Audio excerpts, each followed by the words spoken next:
Stagnation causes procrastination, and procrastination is the death, and it keeps you in poverty. So if you're looking to get to the next level, you got to surround yourself with people that's at the level that you're looking to go, so that way you can level up in life and be just like this here. All right, y'all, so welcome to another awesome episode of Inside the Vault with Ash Cash, the #1 financial literacy show that's going to help you create the life that you want, to help you live in abundance and create that 6 or 7 figure business and generational wealth. Today, we have a powerful show for you because when you understand how money works, when you understand wealth, when you understand how credit can help you build wealth for generations, then you will know why you need to watch this episode more than once, share it with your friends, share it with your mom and them, your sister them, all of them. We got my guy Dion in the building. Good, bro. What up, my G? How you, man? I'm all good. I can't complain. Yo, man. I'm excited about this show because, you know, I've been a financial educator for over a decade. Yeah. Have been beating the drum on, you know, how credit can help you build wealth. And you got a methodology, a new methodology that even for me as a seasoned financial educator, when you told it blew my mind. And so y'all, listen, I promise you, I'm not hyping it up. I promise you, when he dropped this gem, y'all gonna go crazy. Y'all gonna be like, yo, where has Dion been all my life? But before we even get on there, who is Dion Coopwood? Man, so Dion, I'm a mindset, financial literacy coach. And I just help people unlock their 6-figure year with, you know, coaching from me and just helping them tap into the right mindset and understanding financial literacy so that way they can take themselves to the next level. Born and raised in the south side of Chicago. Shout out to my Chicago people out there, or even my Gary, Indiana people out there, right? Just shout out to everybody from the south side of Chicago, because growing up in Chicago, we understand that it wasn't easy. You know, life just necessarily wasn't fair. I grew up in a broken home, you know, didn't have, you know, my dad, no relationship there. Probably met about 4 or 5 times, to be honest with you, Ash. And I just was the type of individual that I wasn't going to allow that situation or that circumstance, you know, stop me from being able to achieve the level of success that I felt like I deserved within me as an individual, right? Yeah. And so, man, I just said that I was going to give life all I got because I deserved a lot, you know? And so with that being said, now I fast forward my life, even though I didn't have a relationship with a man growing up and somebody to show me the way, you know, I said, you know what, I'm going to allow that situation to really motivate and inspire me to be the best father figure, to be the best, you know, individual that I can be to my family. So now, you know, married, man, 3 kids, and taking care of my mom at the exact same time. And so life has been good. And as you always say, life has been abundant. So that's who I am. And that's where I come from, brother. That's me. Yeah. And I love, you know, I love your energy, love your enthusiasm, love your story. Because I feel like a lot of people who grow up in similar situations, you know, they give up. They don't have that fortitude to have them keep going. Like, what was it in you that said, I gotta push past this though. I'm not gonna be a victim of my circumstance. Yeah, you know, to be honest, man, I think it was the way my mom raised me. Yeah. She always raised me in the church, you know, taught me to be a believer. Yeah. And so just those foundational principles, you know, as a child growing up, it stuck with me. Yeah. It stuck with me. And I said, you know what, as long as I can believe and I can achieve, as long as I can see it, I can achieve it. I could be it. You know what I mean? And so I just was like, you know what? I'm going to keep believing. I'm going to stay motivated. I'm going to stay inspired. And the times when people didn't believe me, they gave up on me. You know what I mean? I was like, no, I'm going to keep pushing. Yeah. I'm going to keep going. Yeah. And so here I am. I'm like, you know what? It's going to be good. Yeah. It's going to be all good, right? Yeah. So I just stayed a believer. And I think that that's the biggest piece that a lot of people are missing, is that they don't tap into that foundation, right? I think a lot of life is really about the fundamentals. Yeah. And we are taught a lot of fundamentals as we're growing up, and we forget some of those things that we're taught from our mom and people that raised us or who taught us to do things the right way. And we kind of, like you said, we allow people to sway us. We allow people to convince us to not have that right mindset, to keep going and just continue to stay motivated and inspired. And so for me, I'm like, I'm going to keep those principles intact that mom's taught me. And, you know, it carried a lot of weight. You know what I mean? Yeah. And so, you know, I'm a hooper, you a hooper, right? Yeah. I mean, I ain't played D1 though. You played D1. Little ball, you know what I mean? Little ball. Talk to us a little bit about the parallels between the discipline that basketball, professionals, you know, sports in general teaches you, and being successful as an entrepreneur in business. Yeah, those two really go hand in hand. And the reason why is because me playing basketball, it taught me one principle that everybody needs. You got to be coachable. Yeah. Ooh. Like, you got to be coachable. Yeah. And so that principle alone, by, when a coach say run the play, I got to run the play. Otherwise, I got to sit down and I can't enjoy what it is that I'm good at doing. You know what I mean? Ooh. And so, me growing up and having... Wait. Hold on. Don't miss that. Don't miss that. No, that's a bar. Yeah. Look at the camera and say that again. Say that again. Now that's a bar. Yeah, like that principle, of playing basketball, and growing up. And I'm talking about I had coach after coach after coach, and I remained coachable. And so just being coachable and having that principle, growing up in life, that's the piece that allowed me to stay in the game and run the play. Because when you can be coachable, it's like your lifestyle is limitless. Because when you got people in your life that has, played the game, most coaches has played the game. Yeah. Most coaches have played the game. And so now that they can be a coach, they can actually teach you how to run the plays that allow them to be successful and win, because most coaches are winners. Yeah. Like, if you look at the coaches around the NBA, college, and things of that nature, most of those individuals have won in the game of life, in the game of basketball. Yeah. And so all they're doing is they're giving back to the individuals who are now playing now and who eventually are going to be coaches. Yeah. So if you want to, start off as a player and, make great money and, do things, whether it be basketball, whether it be rap, entrepreneur, as long as you can be coachable, Ash, this is what I'm going to tell you. If you could be coachable, just in those foundational principles of life, you could go anywhere, because, again, most coaches was players. You can go from a player to a coach. You can go from a coach to be an owner. Because as you become a coach and you're actually successful there, you get to sit in the skybox, man. You get to watch the game from where it's played at now. So people got to understand that when you're looking to get into something, if you can be coachable, you can go a long way. I love that you said that, because I think that a lot of times people are trying to figure out what others have already figured out to try to do it different. Yeah. And doesn't make sense, right? And, the number one thing that I've seen is that it's always the broke people and who are not willing, number one, to pay. Yeah. Right? To pay to be coached. It's always the broke people who think things are scams, who are not willing to, invest in themselves. But it's the people that's getting to it, you know what I'm saying, who are willing to invest in themselves, right? So like, you and I, right? We met through Neo's mastermind, right? Yep. And so when I think of Neo's mastermind, that's a pretty penny to, you know what I'm saying? To join into to the mastermind.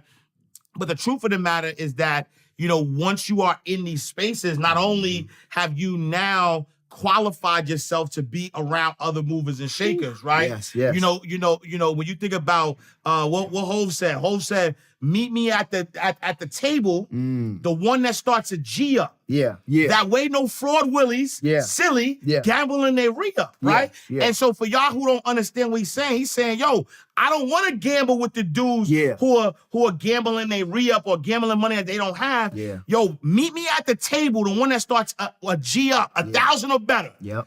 Right? Because once I'm at that table, I know that everybody else is willing to bet on themselves, right? So how important is, you talked about being coachable, but how important is mentorship, even when you reach a certain level of success? How important is ongoing mentorship? You said something that hit me.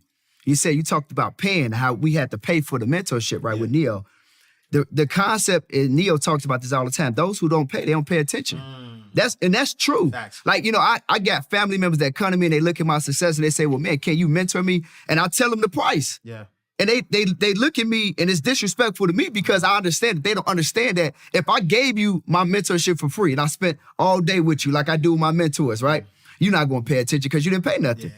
But if I say, hey, if I mentor you like how Neo said, yo, I'll mentor you guys, but here's the cost. We looked at the price tag and we didn't question it because we understood mentorship. Yeah. So when somebody had to look at something and say, well, if this may be my last. Yeah. So if I spend my last on mentorship, then I gotta pay attention because I need to get a return on my investment. Yeah.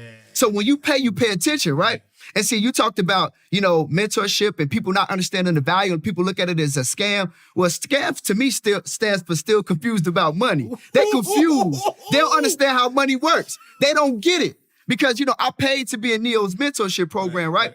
And it's like, the return on the investment I got, I'm not going to talk numbers, but it's silly. Yeah. It don't even make any sense. Yeah. But I knew my value and I knew my worth and I knew Neo's value, I knew his worth, because to me, price is only issue in the absence of value. Oof. I knew that Neo was valuable. I watched him. I looked at the receipts. Yeah. I looked at the track record. I said, he's where I want to go. Yeah. So this is what mentorship really means to me. And I talk about this all the time, Ash. But people, I think, can still go over their head like luggage. They don't get it. So this is what mentorship means to me. Ash, if you were... That's that Chicago slick talk. Yeah. I caught all of it. But you got to pick up what I'm putting down. Let's go. Look, so my thing is this. If Ash is going to travel right now, you can't take a plane. You got to go 4 states over. You're probably going to use something like a navigation or GPS or something, right? Okay, cool. If you get on a plane, the flight attendant and the co-pilot and the pilot, they probably are connected because they know we got to go from here to here. Even though it's a plane, we still going to use navigation, right? Yeah. Why do we use navigation, Ash? Why do we use navigation to go from where we at to where we trying to go? Why? Because we need direction. We want the easiest way, the fastest route to get to there. Ash, you just explained mentorship. People don't understand when you're at point A and you're trying to get to point B, you got to tap into a mentor who has been where you at, and they currently are where you trying to go. And they're gonna get you there, like you just said, the GPS get you there the fastest. It get you there the safest. It's the best thing that you got. Like mentorship is like a cheat code to life. Yeah.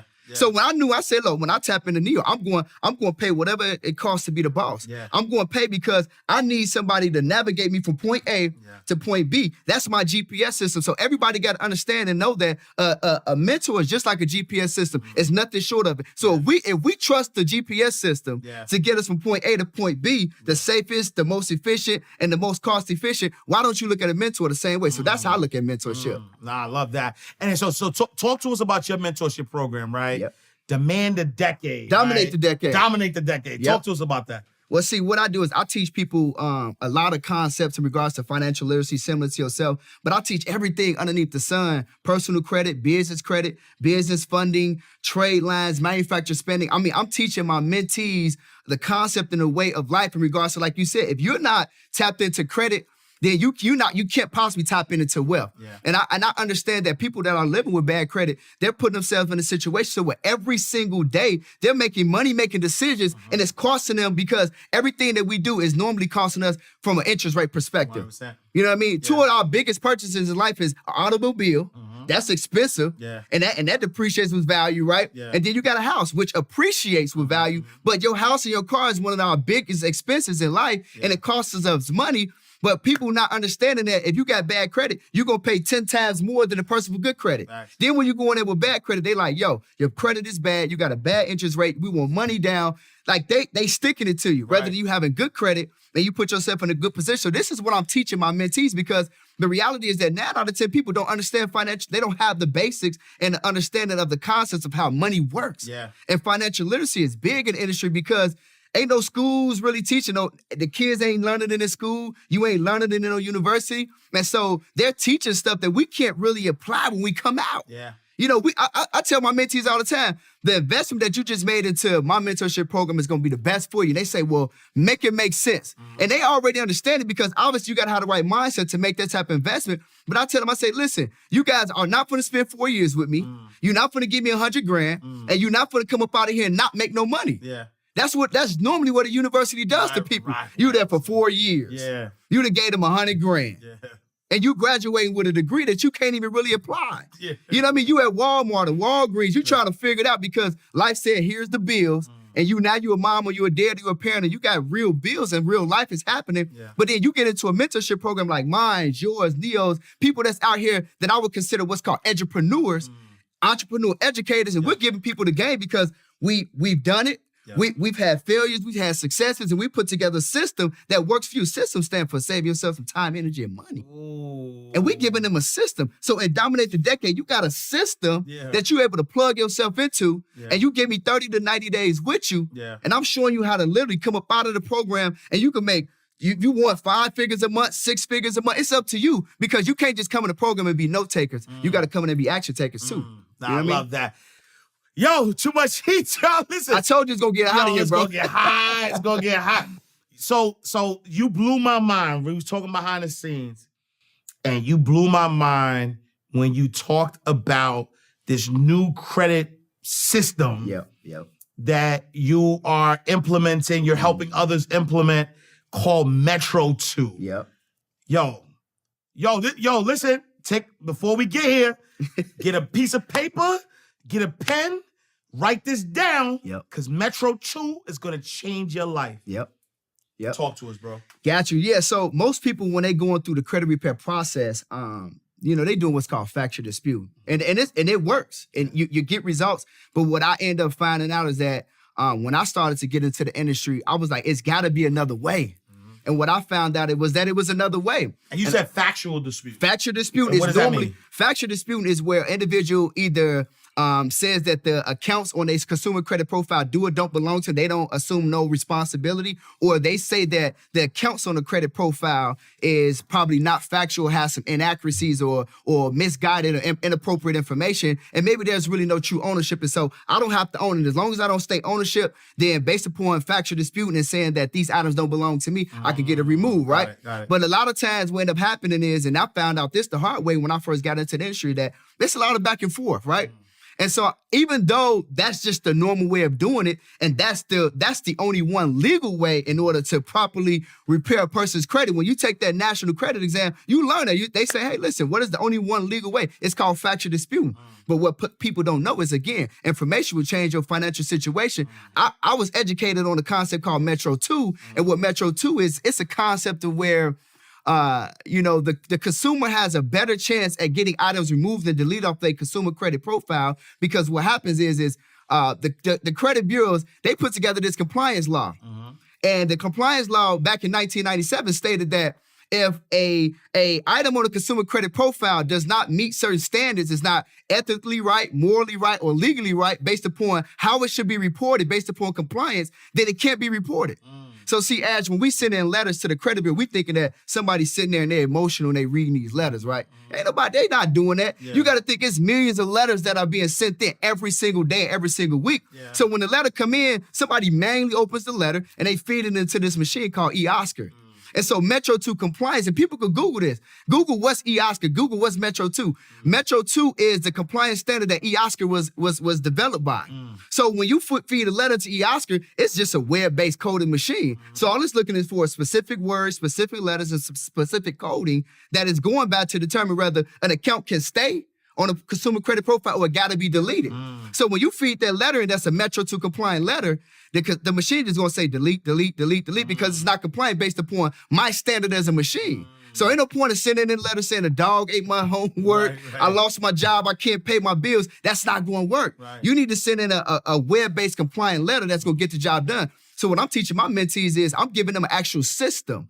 I'm giving them an actual system, and the system going to be in a book that, obviously it'll be in the links in here, but I get them an actual system that literally does all the work for them, though, Ash. They ain't even got to worry about how to put together the letter, because most people, they come and they say, well, how am I put together these letters? How am I get these, items removed off my credit profile? The reality is that I give them an actual system that all they got to do is upload their credit report. It's going to identify all of the negative items. All you got to do is hit generate items to be deleted. It's going to generate a letter. All you got to do is just mail it off. It's gone. And even the system that I give the people, you ain't even got to mail off the letters if you don't want to. You can hit a button and it'll mail your letters off too.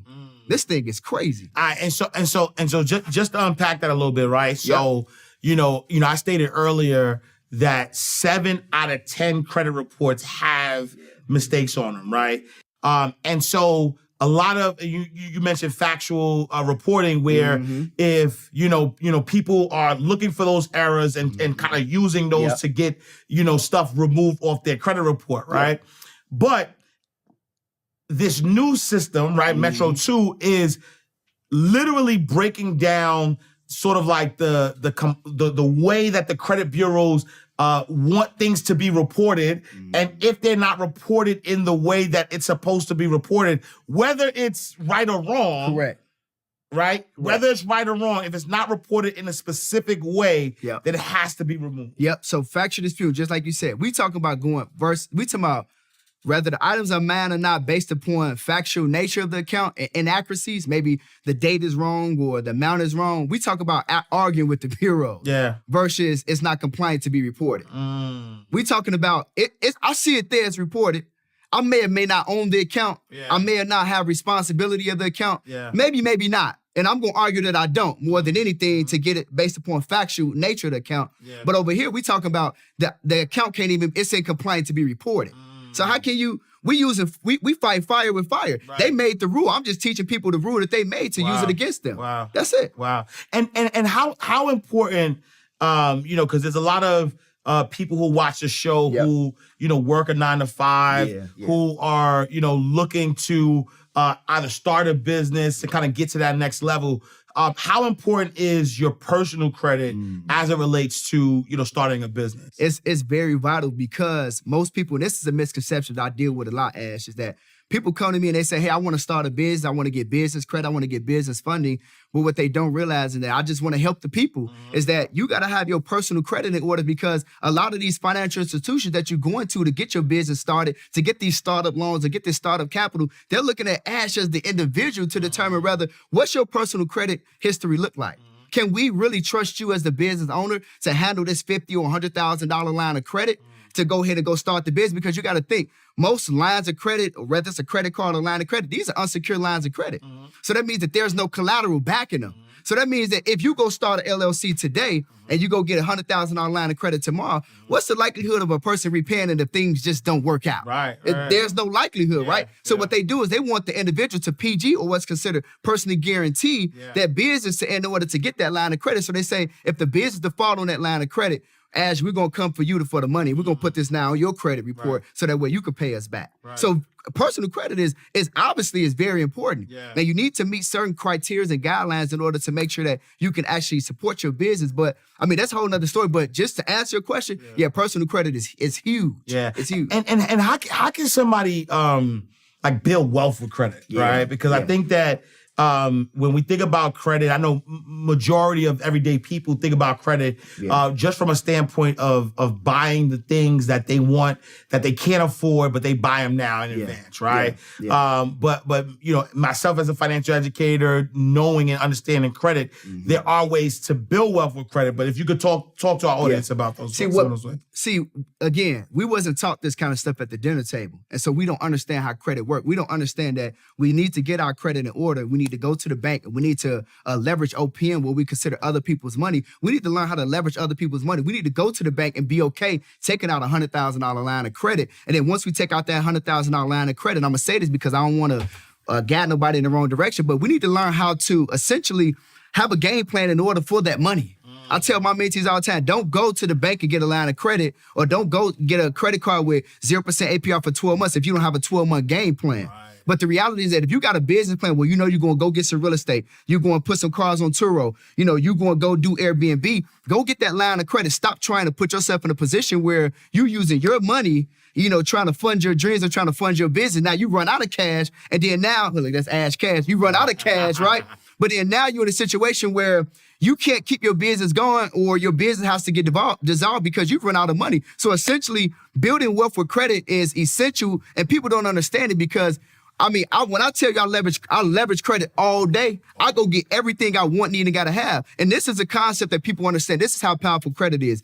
You can get approved for over $100,000 line of credit before you can go make $100,000. You know what I mean? So while you out here struggling, trying to work your job day to day, week to week, month to month, year to year, and you trying to save money, you doing this thing backwards. You hustling backwards. Wait, say that again. You said you could get approved. Yes. Say it one more time. You get approved for $100,000 in lines of credit before you can make $100,000, right? Yeah. So then if I could show you a way in less than 90 days to get $100,000 in credit, that you can now go take and start 2 or 3 businesses and create yourself some residualized income. So now you take $100,000 from the bank, you go, let's just say you go get a real estate property that's got you $3,000 cash flow coming in. Then you go take another piece of that, you start a Turo fleet, and now you got $6,000 coming in. So now you at a point where you got $5,000 to $10,000 a month coming in, and now the bank said, hey, yo, on this $100,000 loan, we stretched you out. We gave you, let's just say they gave you 82 months to pay it back. Something super small like a $1,500 a month. No, now you paying them back. We good. Right. We ain't tripping. Wow. It's the same concept when we go buy a car. We don't get them $40,000, $50,000, $100,000 for the car. When we go buy a house, we don't get them $100,000, $200,000, $300,000 for the house. We say, hey, yo, I want to take a loan out, and I want you to finance this house, and I'll pay you back monthly. It's the same thing when we start our business, Ash. We need to go to the bank and ask the bank for $50,000 or $100,000 line of credit after we've gotten our personal credit together. Then we take those funds and we put that into our business and let the business generate us some money, and we pay the bank back slowly but surely. You know what I mean? And so I know there's a mindset though, right? Because a lot of people who may or may not understand personal credit, they carry over that same personal credit thought process into business credit, but they're two separate animals. Can you talk a little bit about the differences between personal credit and business credit? Yeah, so essentially personal credit is everything that you go do that's considered a consumer credit transaction, where a consumer transaction is where you go out and on your individual name, you write down your name, your social security number. So that's a consumer transaction, right? When you go out and you do things in your business name, a business transaction, that's normally an EIN number, you know, in your business and things of that nature with your Dun & Bradstreet, and you got business credit, you got personal credit. So those two are totally different entities. And people get it confused because, again, we're not taught these fundamentals when we start a business, when we're coming into things, because we have our regular bank account. We don't have a business bank account. And so then when we start our business, we just probably got an EIN number. We don't have it really incorporated. We don't have our DUNS number together. We don't really have a lot of these fundamental principles in place. So what ends up happening there, Ash, is that we go out and we start a business and the money is coming in and it's going into our personal bank account, and we just using money and spending money, not realizing that there's a totally different ball game, because personal credit, business credit, two totally different entities. They ain't going together. They shouldn't go together, but we got to mesh together like glue when you got to divorce your business. You got to divorce yourself from your business. Your business have its own business bank account where money is going in there. You pay yourself as an LLC to the individual, and now you can, do your taxes. The game gets crazy. But I want to help people understand, like you said, it's a difference between personal credit and business credit, where business credit, none of that stuff reports to your personal credit profile if you're doing it the right way. Unless you're a sole proprietor. If you're running a real LLC, you're running a real business the right way that it's supposed to be ran, then you got lines of credit. Similar like me and you, I'm pretty sure you got Amex Platinum. Everything we do on it, that Amex Business 100%. Platinum, it's all over there. 100%. So now what ends up happening is, just like when I just moved to Atlanta, I go to buy a house, they looking at me like all they see is income. They see no liabilities. Because they like, you don't got no cars? I don't have no cars. My business got cars. 100%. I don't have cars. 100%. Now, that's 4 cars in the driveway, 100%. But they ain't in my name. I have no ownership. Look, Ho said, it's the concept of owning nothing but controlling everything. Facts. I don't own nothing. It's nothing. You could sue me. Sue me if you want to. Exactly. You ain't getting that. Facts. It's all in the business name. Facts. You know what I mean? Facts. Nah, that's 100%. Because I tell you, I got a nice car. But right. I don't have a nice car. I don't have a nice car. She got it, right? There you go. And that's the other, and you talked about Amex, right? Yeah. I charge everything on the Amex, right? And it's such a blessing though to be able to live off of points though. Yeah. Right. And I think that a lot of times people don't realize I cut my debit card up. I'm not charging nothing on the debit card. I don't know what that is. Right? Yeah. And a lot of people believe there's people out here that convince you to never use credit, and you missing out. Right? I use my points to fly. I fly good. You know what I'm saying? Eat good. You know what I'm saying?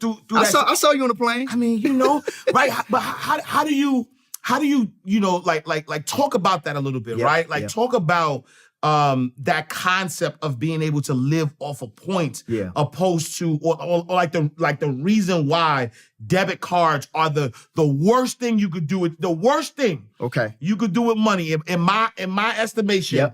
Is spend your own money and use debit cards. Yeah.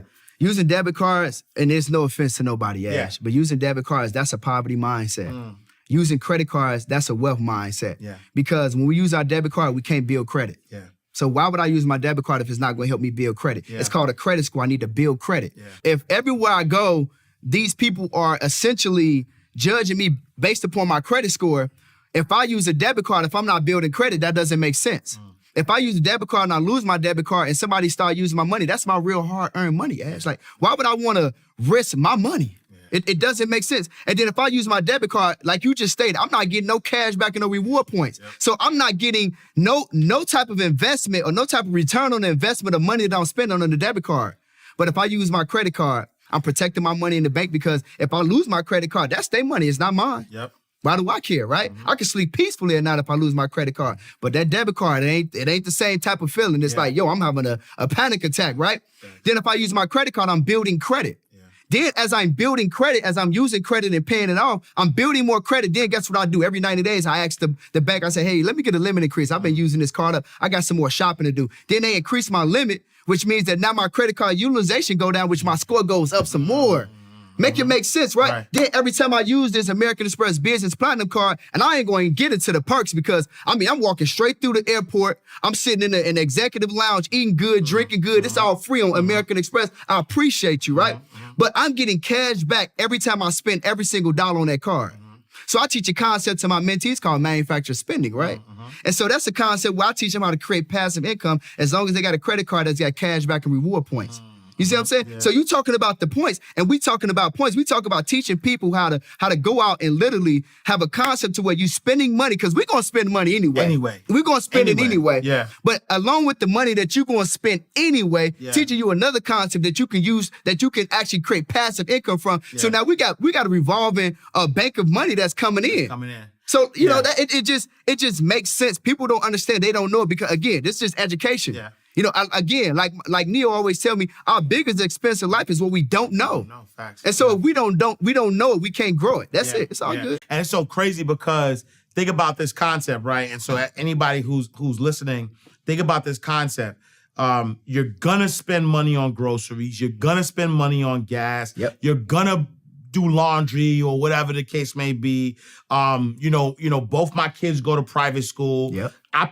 I charge my kids' tuition on private school. As you should. I charge my kids' tuition on my credit card. I do gas on credit. I do everything on anything that they allow me to do credit. I'm doing credit because the truth of the matter is that I'm going to have to pay for these things anyway. And so anybody who's hearing us say this, we're not saying to use credit cards irresponsibly, right? And to buy things that you don't need. Don't go.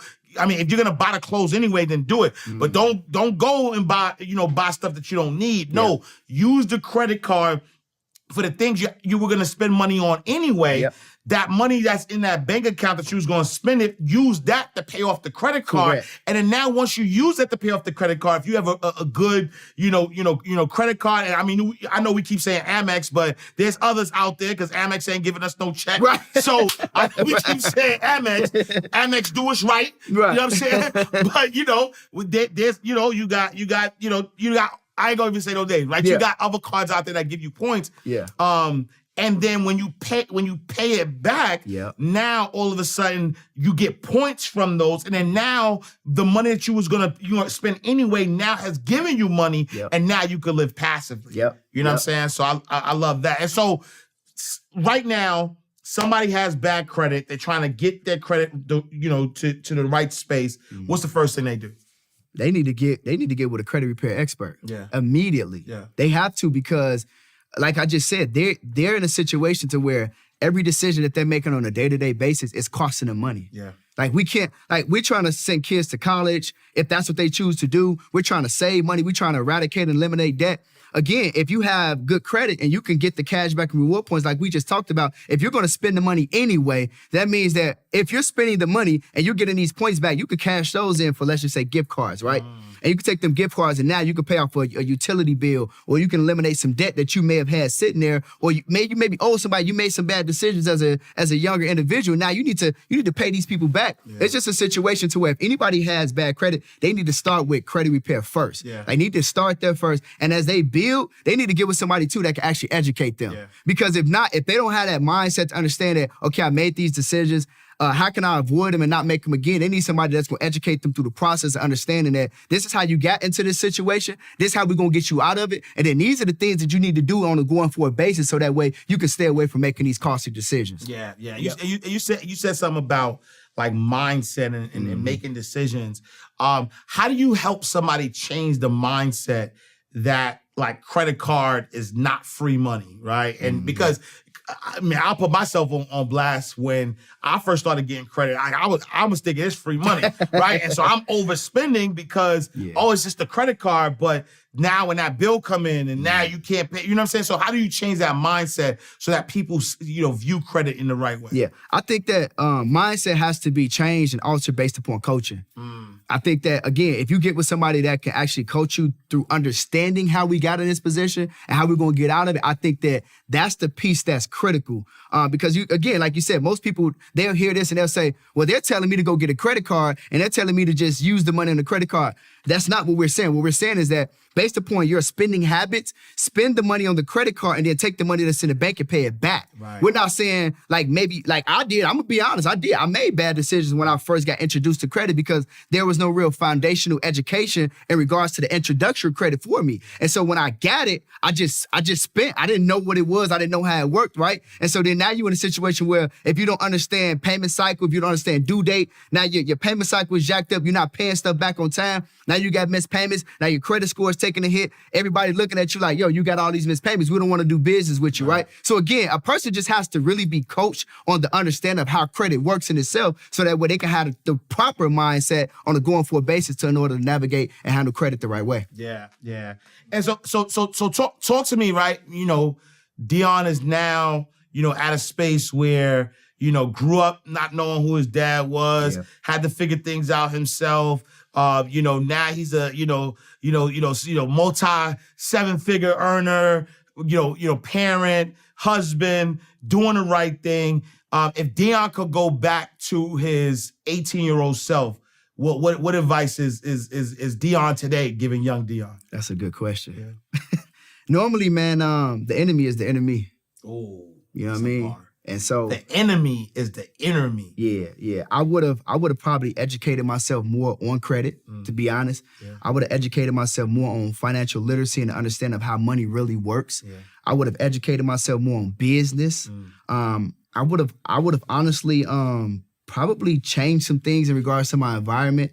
I think that the biggest piece on me getting to where I'm at is the fact that I made a lot of sacrifices, Ash, in regards to my environment. We always talk about auditing our circle.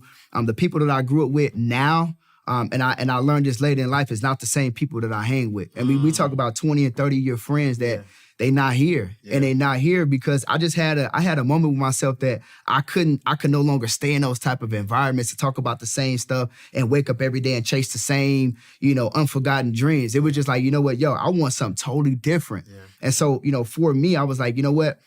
The whole time, I realized it was on me.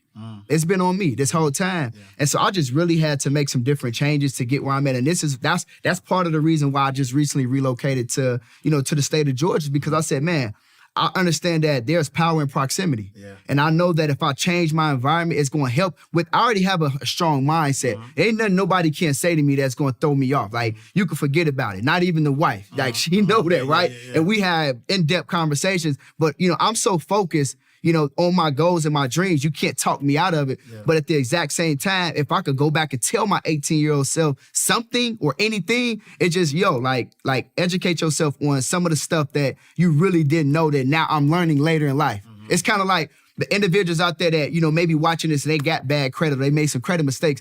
Don't let that like be a part of what, determines your future. Like, you got it, right? Yeah. But the reality is that if you're hearing this and you're listening to this, you got to put yourself in a position to where start educating yourself on some of the stuff that we're talking about and some of the concepts in regards to money and credit and financial literacy that we're bringing up, because trust me, it's going to come to you sooner or later. Yeah. And we got to all deal with it at some point in time. Yeah. And so the 18-year-old me, I wish that, I could have took ownership sooner. Yeah. And I wish that I could have took, just the understanding of how money works and financial literacy and credit that much more, serious sooner than later. Yeah, 100%. I love that. And so talk to us a little bit about like some of the money moves you made, right? What would you say is the most extravagant thing you've done with money? So? Oh man, when I last year I had my first 100K month, and I said I'm going to buy I-8, and that just. I mean, to most people, they like, yo, that don't even make sense. And to me, it don't make sense because I know how money works, and I know that cars depreciate. But it was just a moment where it's like, yo, you deserve this.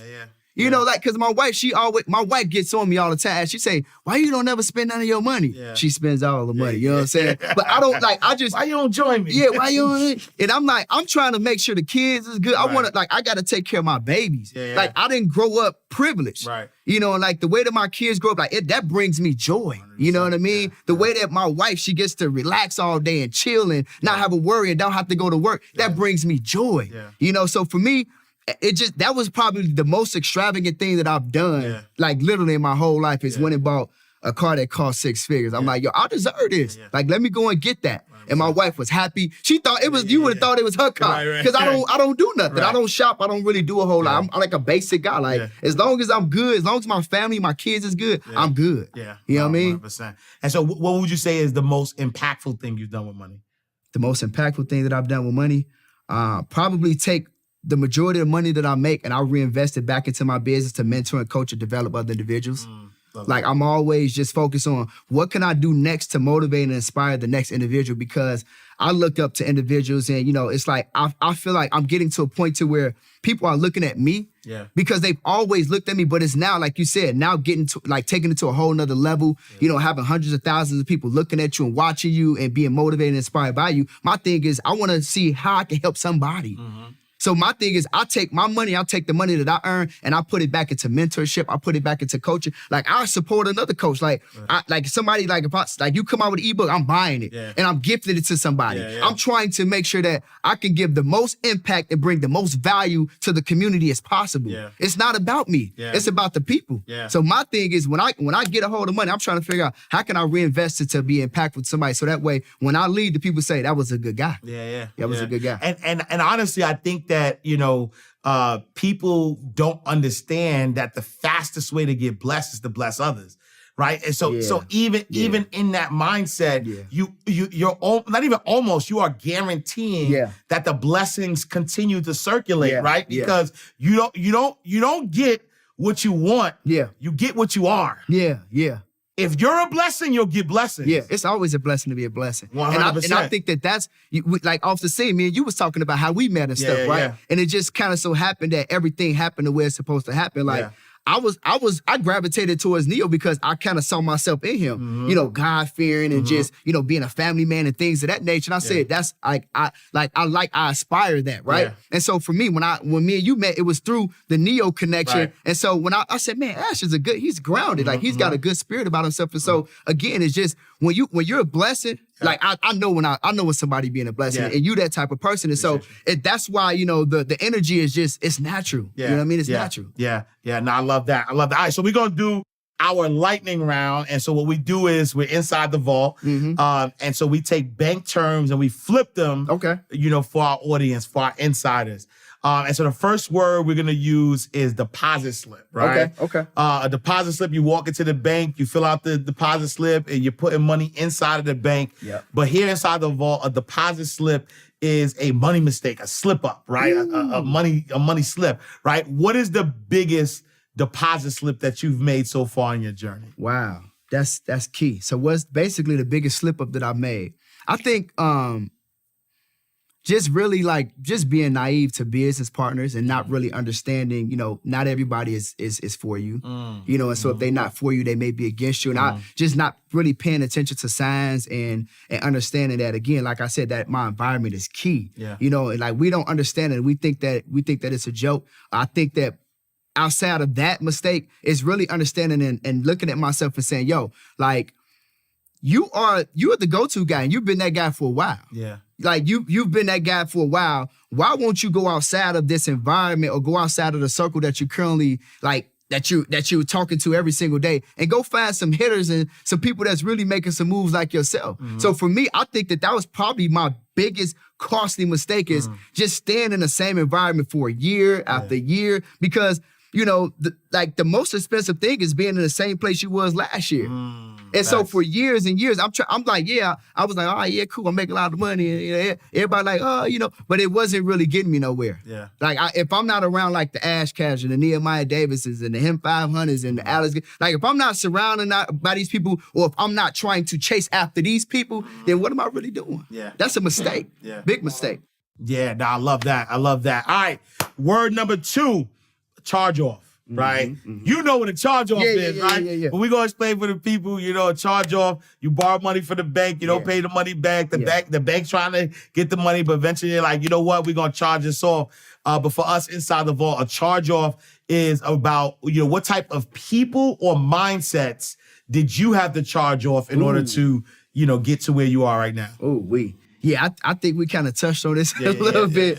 But like the mindset is just really understanding that, whatever you put your mind to, you can do. Like it's really like you talk about abundance all of the time. And I love it because that's really what it's all about. Like people need to understand that, we were all made special and we all have a gift and we have to work within our gift. The word said if you make room for your gift, like if you make room for it, it's gonna make room for you. You just have to really operate within your gift. And so for me, I think for a long time, because I've been in sales for a while and being in sales, I think that I'm like, I'm good at this, but it wasn't really my gift.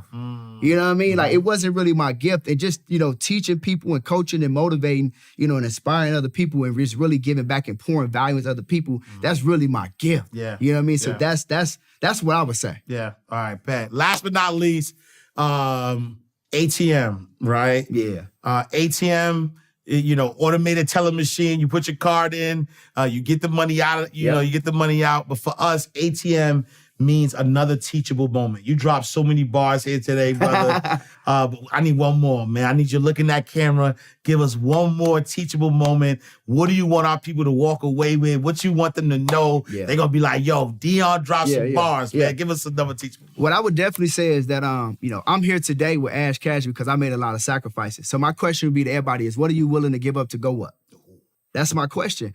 You got to be willing to sacrifice. I literally, at the drop of a dime, I met Nehemiah Davis last year, October, and, I told myself I was very serious about my future. I was very serious about taking care of my family and really, truly getting to that next level. And he said, well, listen, he said, if you're really serious, he said, you need to be in that environment. He said, you need to go ahead and you need to relocate and come to Georgia. Here we are 6 months later. I'm here. I didn't question it. I said, I think that this is the path that I need to go down. I had the conversation with, the wife. I told her what we were going to do. And so we just really started to work in alignment with, what it is that we wanted to do, what our goal was, which is to take the family and relocate to Georgia. And I would tell y'all this too. As you're willing to give some things up and you're willing to sacrifice to get to that next level, what I will say is this, start telling everybody about it. A lot of people keep the best things that potentially or possibly could happen to you. They keep them to themselves. I'm gonna tell, if I tell Ash, yo, I'm gonna make 20 million this month. I gotta write that thing down. I gotta tell the family. I gotta go tell Ash Cash about it too. So when I decided that I was gonna relocate to Georgia, I said, Neo, consider it done. He said, when you gonna do it? I told him when I was gonna do it. I did it before I was actually gonna do it. I told him this year, October, and I ended up getting here, I think this year, April. I've been here like 30 days. And he was like, man, you're not joking. I said, bro, I'm running the play. So I told him I was going to do it. I wrote it down, told the wife. I started telling everybody I was moving to Georgia. And it was like, when you leave? I said, soon as possible. Started planning, started putting everything together. Because most people, man, when they really want something, they be afraid that it's too big. They not really going to accomplish it. They don't want to tell nobody because they're afraid of embarrassment. I'm not that guy.